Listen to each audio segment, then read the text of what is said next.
বলেছে হাইয়া আলাস সালাহ, শুনেছি কিন্তু সাড়া দিতে পারি নাই। কতবার আল্লাহ পাক বলেছে বান্দা আমাকে ডাক, আমি তো ডাকিনি। বান্দা এটা কর, আমি তো করিনি। বান্দা এইভাবে চল, আমি তো চলিনি। এইরকম হাজারটা আদেশ অমান্য করার পরও যেই রব দয়া বন্ধ করে নেই, রিজিক বন্ধ করে নেই, রহমত বন্ধ করে নেই, তিনি আমাদের রহমান রহিম। সুবহানাল্লাহ।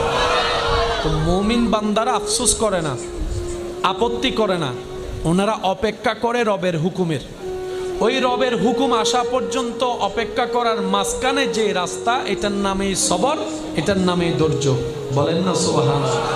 ওনারা সবরের রাস্তা দিয়ে যায়, শুকরের মাধ্যমে নিয়ামত নিয়ে আসে। সেজন্য আল্লাহ তাআলার প্রিয় বান্দা যারা হয়েছেন, হবেন, সবাইকে কষ্টের ভিতরে যেতে হয়। এটাই বিধান, এটাই নিয়ম। এখান থেকে